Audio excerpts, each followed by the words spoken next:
It's hard to believe that this was, and still is, one of the world's most efficient computers. We've certainly made a lot of changes over the years in how we compute. The abacus uses disks to count. We use a different kind of disk now, but our need is the same, to find an easier, faster way to process information. Modern technology has changed our lives in many ways, but most noticeably in how we receive and keep information. For example, the VCR you are now using is just one of the technological marvels we have at our fingertips and probably take for granted. Speaking of VCRs, before we continue, use your VCR to help process this information. Set the counter on your VCR to 0, then make a note of the counter number as each chapter starts, and you will have a quick and easy way to review any section.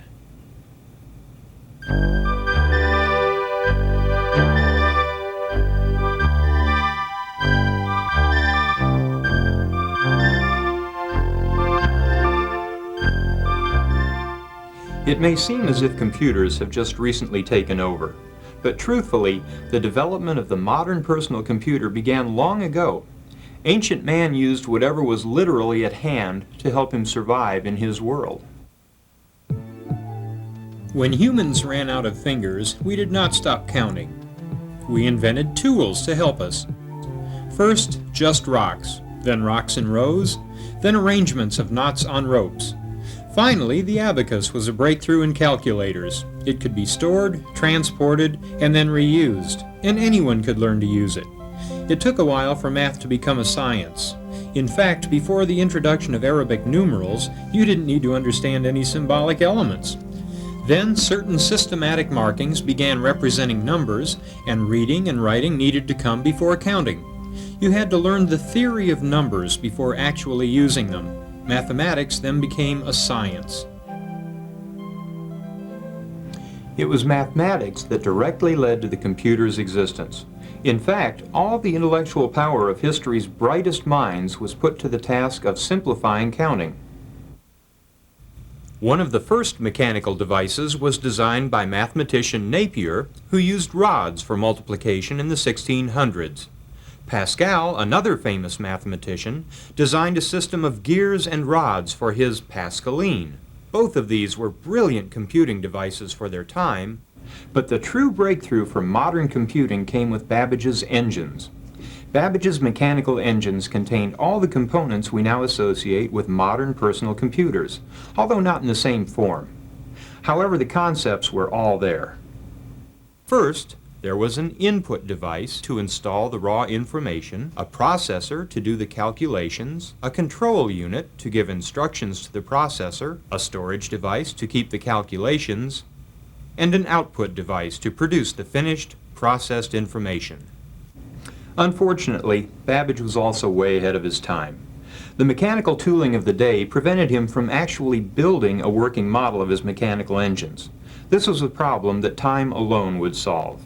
By 1880, however, some of these problems had been resolved.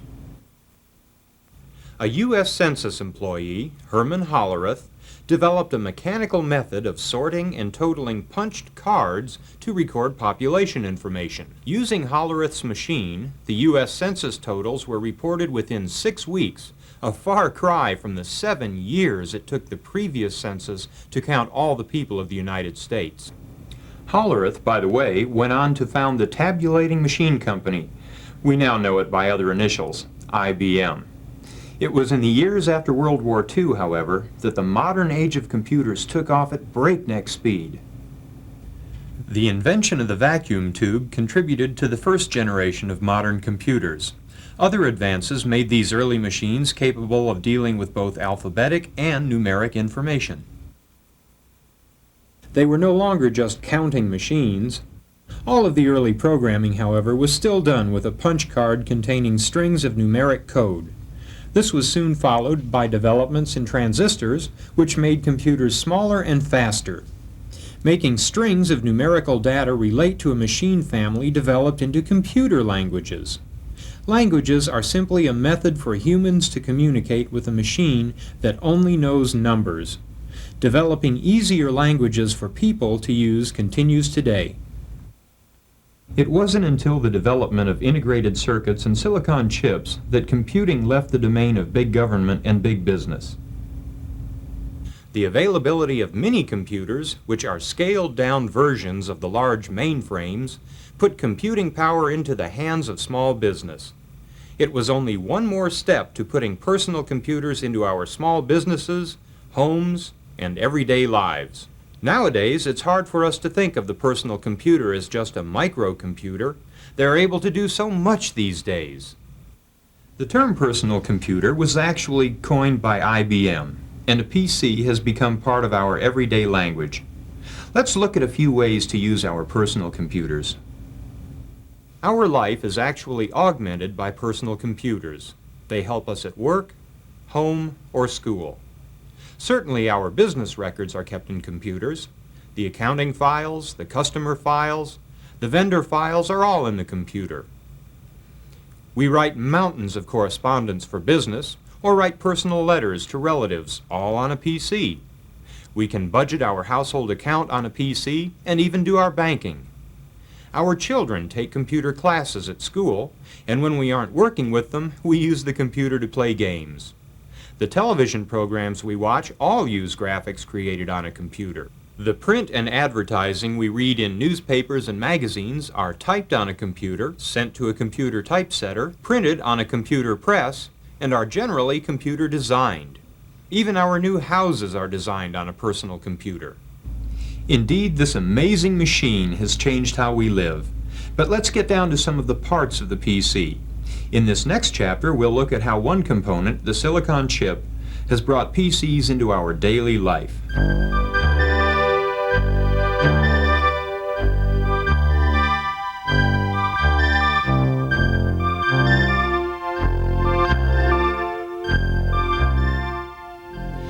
Remember I said computers only understand numbers?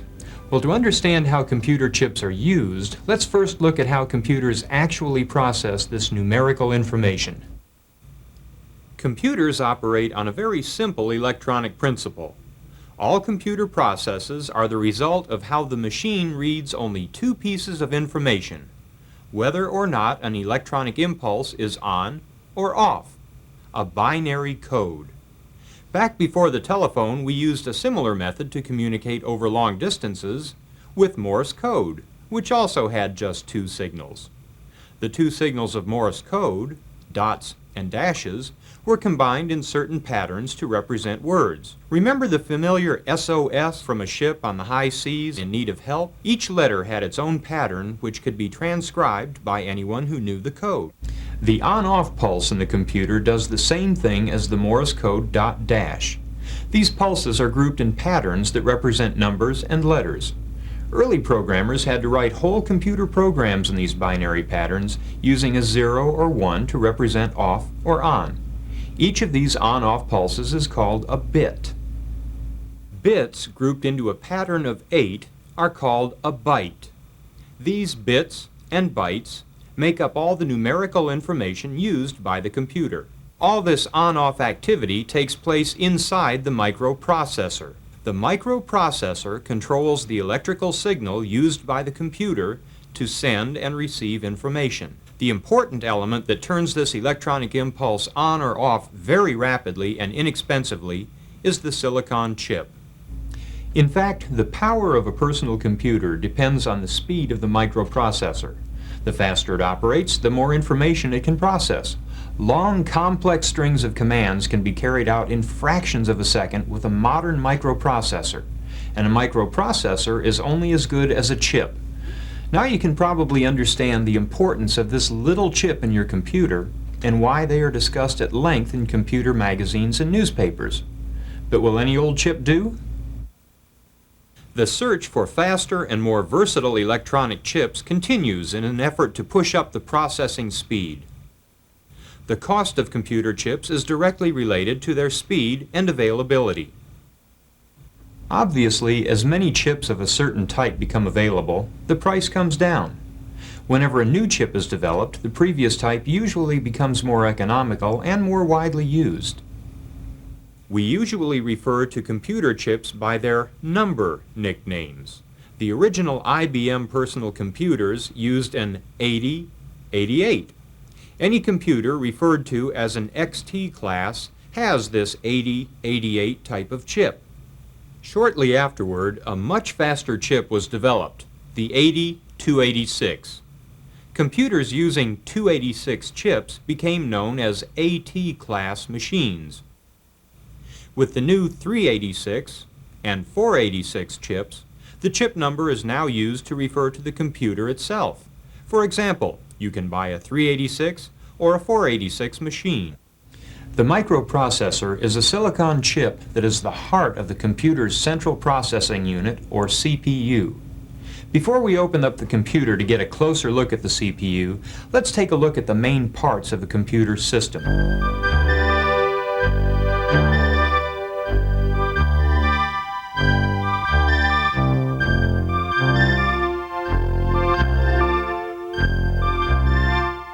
We've talked about the computer chip and how a computer processes information. We've discussed how the computer chip is one of the parts of the central processing unit, or CPU, which is necessary for a computer to work properly. But now let's look at what makes a whole computer system. Your system comes with three main parts: the monitor, the keyboard, and the CPU, the box or unit we refer to as the computer. We can add other internal or external devices to extend the computer's usefulness, like a printer, or a mouse, or maybe even an internal or external modem. All of these devices can be added or removed easily. They are attached to the computer through special connections or cables in slots, or are cabled to the computer through ports. Most devices are used to send information to the computer or receive information from the computer. We use the rather descriptive terms input and output to refer to this function. This is often shortened to the initials I/O. An I/O device sends or receives data to or from the computer. Although this sounds pretty technical, the devices themselves are very simple. As we've said, we basically just need a way to enter our numbers that represent letters or commands into the computer. The most practical approach initially was to use the typewriter keyboard arrangement of alphanumeric keys with a few additional movement and program keys. The computer keyboard attaches to the computer through a simple cable that has an easy-to-identify round connector. Not all computer keyboards will look exactly the same, but they all do the same thing. The keys labeled F1 through F10 or 12, or function keys, may be placed to the left or across the top of your keyboard. The current enhanced keyboard contains 101 keys with 12 function keys across the top. Some keyboards, however, have 10 function keys down the left side. The keyboard is an input device because we use it to put the information into the computer. We have a way to send information to the computer. Now we need a way to look at what we have sent. By borrowing the technology of the cathode ray tube, CRT, from television, computers can display information easily and quickly. CRT is sometimes used to refer to a computer's monitor. Monitors, like televisions, come in color or in black and white, which are usually referred to as a monochrome display. Monochrome monitors cost less than color and usually have green or amber screens. Color monitors can be very simple or very complex, just like television sets. One color monitor is a CGA monitor. That stands for Color Graphics Adapter. An EGA, or Enhanced Graphics Adapter, monitor has a higher resolution, and a Video Graphics Array, or VGA, is the most advanced display currently available. Resolution is simply how dense the little pixels of light emit on the screen. The more resolution, the better the quality of the monitor. Monitors are controlled through circuitry found on a graphics card, like this. The graphics card converts the processed computer information into the proper signals that display on your screen. Just like the little chips we showed you earlier, the graphics card is plugged into a slot on your CPU. The monitor must have a separate electrical supply, so there is a separate power cord which attaches to an electrical outlet. The monitor cable then plugs into a special port on one end of the graphics card that is exposed through the back of the computer box. Since a monitor displays information coming out of the computer, it is referred to as an output device. Most of us expect more from a computer than just typing information in and displaying it on a screen. We need a way to keep the new information that the computer has processed, and so we have another output device, the printer. There are many different types of printers. The most common are daisy wheel, dot matrix, and laser printers. A daisy wheel printer uses characters on a disc wheel that strikes through a ribbon to print, just like a typewriter. This gives a clear print of each letter. Most true letter quality printers, or LQs, probably use a daisy wheel. Dot matrix printers operate on a system of tiny dots arranged in a pattern, called a matrix. Special codes in the different programs drive the printer by telling it how to arrange the dots to form characters. Dot matrix printers are very versatile. The dots can be formed into many complex patterns as well as letters and numbers. This makes graphics as easy to print as characters. The letters formed by a dot matrix are not usually as sharp as with a daisy wheel printer. However, as dot matrix printers develop, more dots are being placed in higher resolution, or rather in a closer pattern, to give a very clear, sharp, printed-looking image. These higher quality dot matrix printers are often described as near letter quality, or NLQ. The latest innovation in computer printing borrows its technology from photocopy technology to produce a print quality replica of an electronic document. The quality and speed of laser printing make it a great productivity tool. It can produce both characters and graphics of the highest quality. There are two types of cables that can attach a computer to a printer.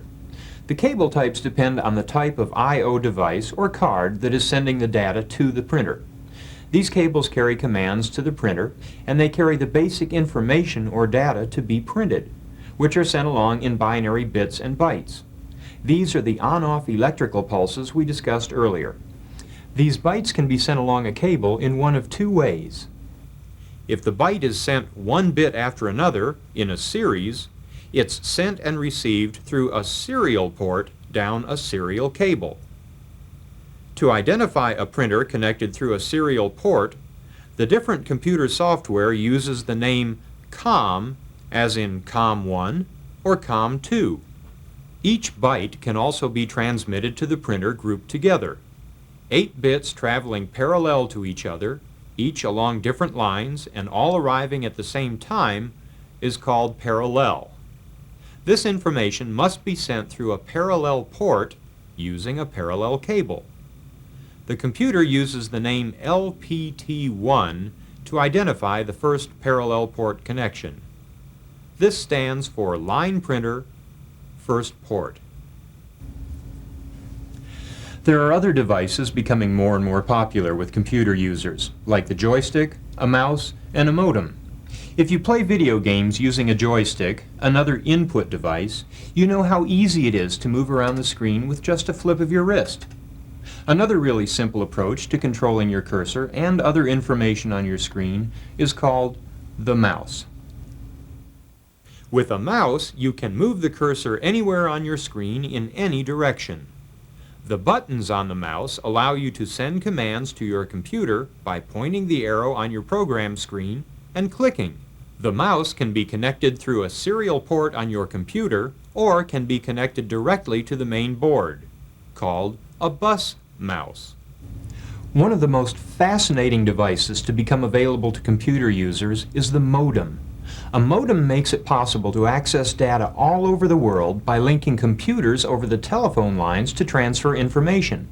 With a modem, any computer user has access to instant information on news, current events, weather, stock markets, sports, banking, shopping, business, or just visiting with friends.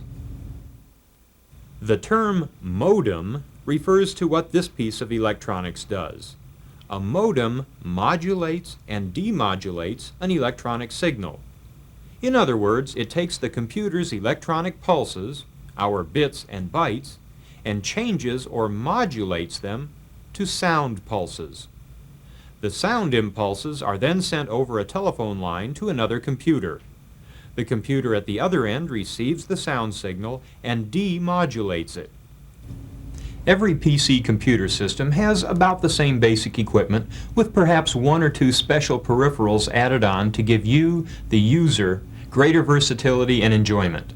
Like the I/O devices we have discussed here that help you control how information is put into your computer and how it is sent out of your computer. We haven't looked inside the computer yet to see what all these devices actually connect to. Let's open up the computer chassis and take a look inside. Just as parts can be added to the outside of the computer, there are internal components and accessories that somewhat modify or enhance the basic computer. It looks pretty complicated, but actually it's just made up of sections that perform different jobs for your computer. You already know the computer uses electricity to function. The electrical power coming into your house or office must be modified for the microprocessor. A power supply changes the voltage to different levels for this purpose. The microprocessor chip is attached to a panel called the motherboard. Here is the microprocessor, and here are the memory chips we've been discussing, along with some other circuitry. This is all basically our CPU, Central Processing Unit. The CPU contains more than just the microprocessor chip and memory chips, as you can see. There are two types of memory chips here as well. Any special I/O devices attached to your computer will be controlled through a special card attached to these slots on the CPU. Graphic adapter cards controlling the display monitor are attached here, along with cards for serial and parallel ports, game ports, memory expansion cards, and internal modems. Inside the chassis, we also find the computer's hard disk drive. The hard disk provides a permanent storage place for information used or processed by the computer. Here, we also have a floppy disk drive. We use the floppy drive to put information into the computer, store information, or take information to another computer. We've reviewed how information is processed with electronic impulses called bits and bytes. We've looked at the main parts of a computer, outside and inside, and we've talked about how devices are used to control input and output to your computer. The hard disk and floppy drives bring us to the next topic of discussion, storage. Where exactly does the computer keep all these bytes of information, and how does it know what to do with them? Meet me in Chapter 4 and we'll find out.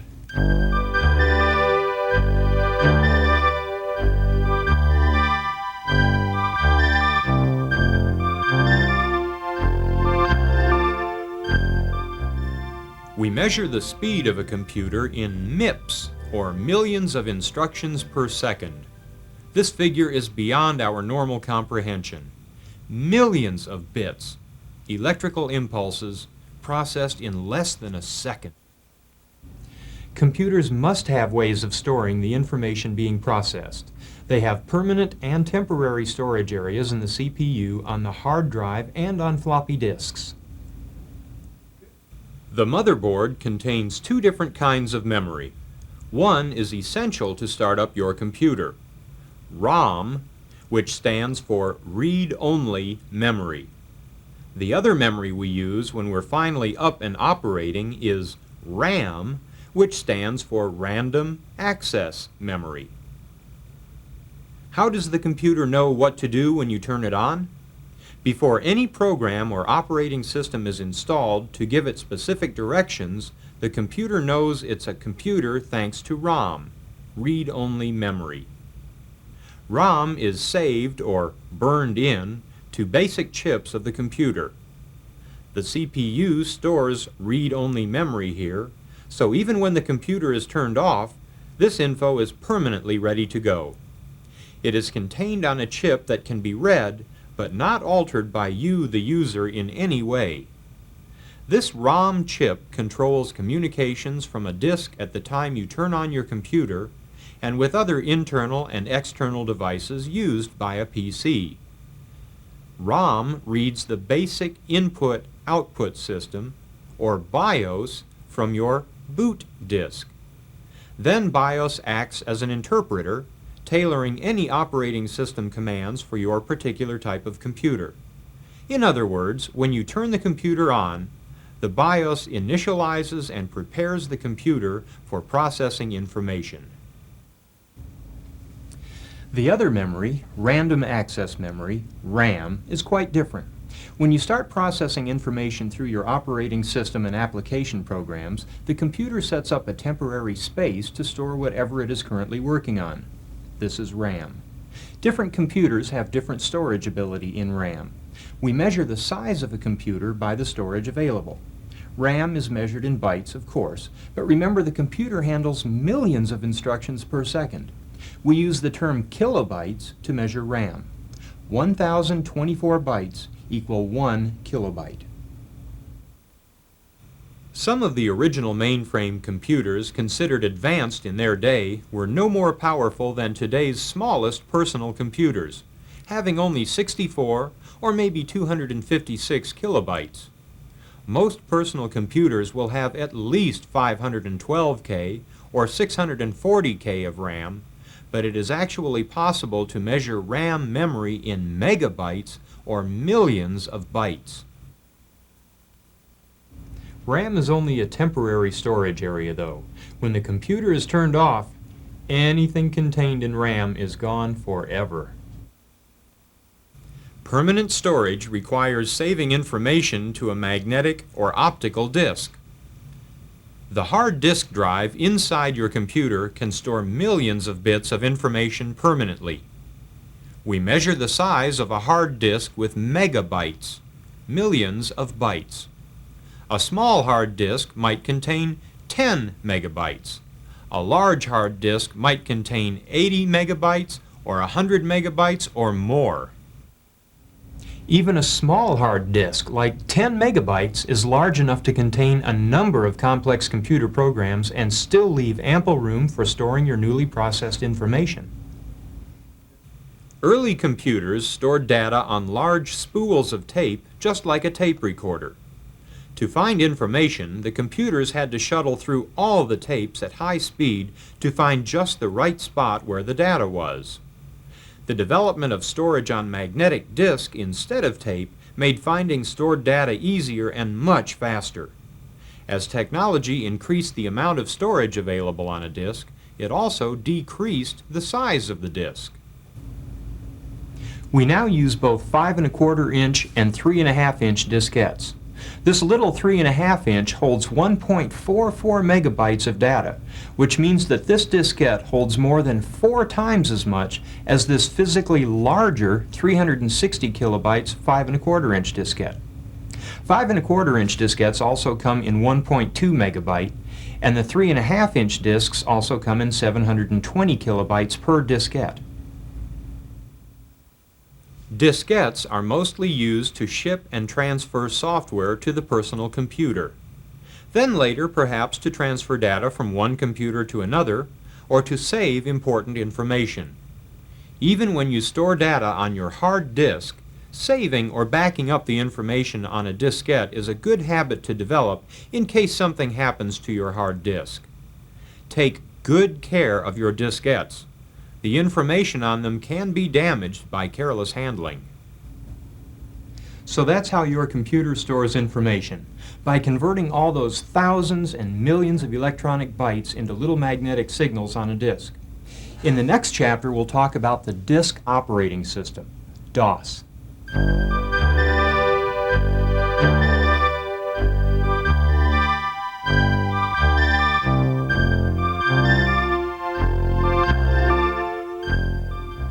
We know that the computer deals only with information arranged in bits and bytes.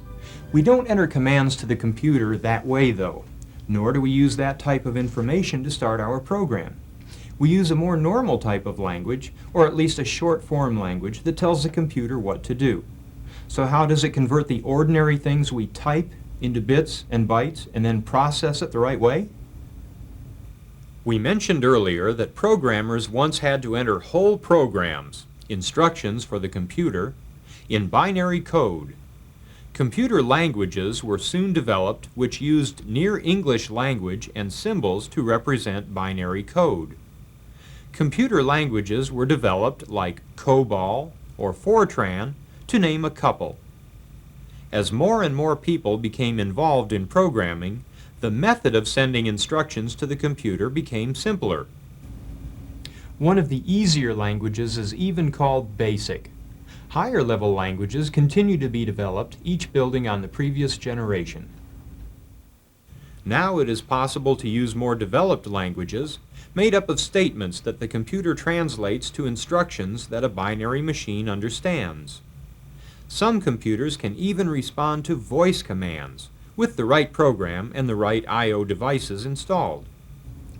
We read and run programs from a hard disk or install, read, and run a program from a floppy disk to give the computer an electronic programmed framework for following certain orders that accomplish special tasks.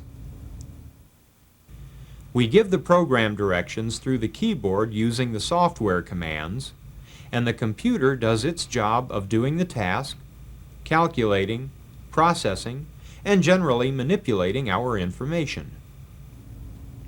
However, before any software program can be put into the computer, before any processing can be done in RAM, a very special set of instructions must be loaded into your computer. We call this the Disk Operating System, or DOS. The Microsoft Corporation developed the most widely used computer operating system, which now bears its name, MS-DOS. DOS provides a common set of instructions to all the types of software you might want to use with your PC that controls all the components inside or attached to your computer. For example, the printer, drives, monitor, I/O devices, and the keyboard all work with DOS. Without DOS, nothing would respond to a command because the software wouldn't recognize your computer or your disk drive. DOS also gives you direct control over the way your system stores information. This lets you use DOS to organize and manage the programs and the data you put into your PC. You can manage your data files, check your disks, and even write your own little user programs using DOS.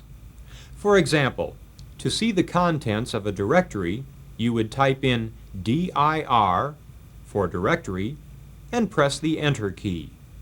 And up comes all the program and data files in that directory. To back up or restore data, you would type in backup or restore. To copy or delete data or files, you would type in COPY or DEL, and that would copy or delete the file you identified. To make subdirectories and then move from one directory to another, you would also use DOS and the DOS commands, like MD for make directory or CD for change directory. These commands are really very easy to master once you have the basics down as to why they're necessary. DOS tells you how big your files are and lets you move from the floppy drive to the hard disk when you want to access data there. In fact, the CHKDSK command for check disk tells you how much space is left on your disk, how much memory you have left in RAM, as well as how your disk is doing. DOS is one of the most important parts of your system, and it's very important to have a good understanding of just this one important aspect of your personal computer. In fact, it is so important to the proper understanding of computing on your PC, VideoLogic has an instructional videotape just on MS-DOS that's called Using MS-DOS. You might want to think about investing in that information. In fact, specifically, just what other things can you do with a computer now that you have a basic understanding of the personal computer? Well, putting nice-looking words on paper is one of the most popular applications. You know a typewriter is getting to be a scarce item around the office these days. That's because the personal computer has practically replaced the standard electronic typewriter. With any of the popular word processing programs available today, you can spit out better letters faster than using a typewriter. That's because what you type on the screen can be so easily edited and changed and rearranged before you decide to print out your documents. And how about accounting and financial data? I doubt there's a bank or savings institution that doesn't use computers to help them track their accounts and figure their loans. And what was once strictly available to the big companies is now available to everyone due to the low cost of today's personal computers. As a matter of fact, many small businesses operating out of the home are using some type of personal computer to help them manage and administrate their business tasks like correspondence, figuring the budgets, and maintaining a customer database. And speaking of databases, now there's a software program that's become very popular and comes in a variety of sizes and formats. Databases can be a big and powerful program or small and simplistic. But with a database program, you can sort and index and save and retrieve information in all kinds of ways. You can even manipulate the data in your database to explore new ways of looking at the information.